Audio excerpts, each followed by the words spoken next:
want to tell you about the Build a Banner Simply Created kit in the Stampin' Up! Holiday Catalog. It's found on page 31. This is the cover of the catalog. If it doesn't look familiar, be sure to contact me and I can send one out to you. There's lots of great projects and products in this catalog.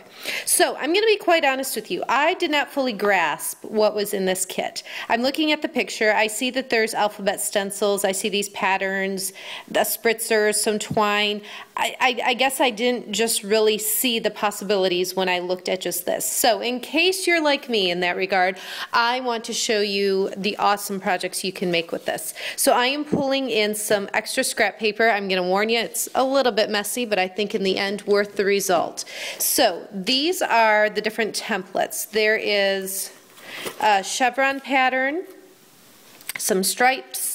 This is like a shield, and I'll show you how you do that in a minute. And then this is some polka dots.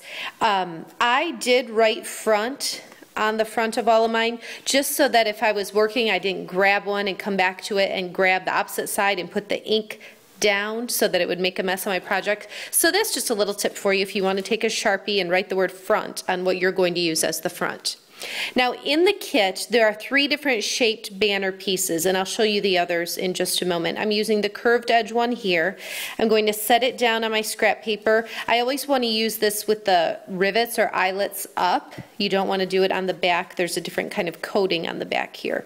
So I'm going to set it on my scrap paper and line this up over that. Now in the spritzer, you do get a spritzer with the kit. I put Gumball Green ink refill in here. I put about 25 drops of the ink refill, and then I filled it up to about here with 70% rubbing alcohol. I give myself a little bit of room because when I put the top back in and screw it down, it definitely displaces some of that liquid and pushes it up. So you don't want to fill it all the way to the top or you're going to have a mess when you put it back together. So 25 drops of re-inker up to about here with rubbing alcohol. And then once it's in here, of course, you're going to want to just mix it gently like this to get the ink dispersed throughout the container, the spritzer. Okay, so then I'm going to spritz. You are going to have the urge to spritz too much, and you're just going to have to resist that urge. I'm just going to hold it back here. And you can see that there's not, there's some areas that just don't have enough ink. Rather than just going back at it right away, I'm really trying to resist to do that because I did do that, and let me show you how that turned out. When I first started playing with these stencils, I did get a little carried away. You can see on this one, obviously it went really bad. So learn from my mistake, resist that urge to spritz too much on there. What it does is just bleeds into the canvas too much. So I'm going to add just a tiny bit over there and down there. And we'll hopefully have a good turnout, and I didn't just show you again what not to do. So you want to spritz very lightly. You can see that the ink puddles here, so you're going to want to lift it carefully. Just lift it off like that. I'm going to pull one of these out to set it on so it doesn't get all over my table. And so you've got this piece here now with the Gumball Green chevron. Now, to put your letter on there, to make a banner with the letter, you can do a couple of different things. You can take this shield piece and set it over this so that the rest of it's protected. And then let's say I wanted to use a letter E, I would then set this E on here and again use a spritzer and add the ink that way. I want to show you another option other than spritzing. So I'm going to set the shield down and just set the E directly on here like this. And now I'm going to use a sponge dauber with Coastal Cabana ink. So I'm just going to open up the ink pad, tap on the ink pad to get some ink. I'm just going to hold this down. I'm going to put my finger right here too, just so it doesn't lift up.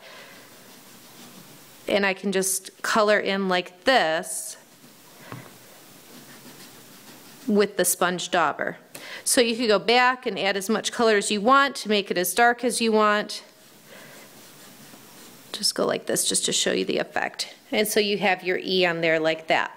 So I want to show you a completed banner that I did, at least a portion of it. You'll see it in the photo in its entirety. I'm going to set this aside and pull it in. This is a Celebrate banner. I want to pull this in so you can see each of the sections of the banner. So this is one of the pointed pieces, this is one of the flag pieces, and then this is the rounded piece. I used crushed curry, pumpkin pie, and gumball green, and then each of the letters is Coastal Cabana. I also added some chevron ribbon in the pumpkin pie and crushed curry here. So if you just imagine the possibilities, like I said, this particular one is celebrate, like you're seeing. You can also do someone's name if you want to celebrate someone's birthday or a brand new baby. There's so many options with this Build-A-Banner Simply Created kit. Thanks for watching. For daily creative inspiration, visit my blog or find me on Facebook at Jodi Reinert Stamps.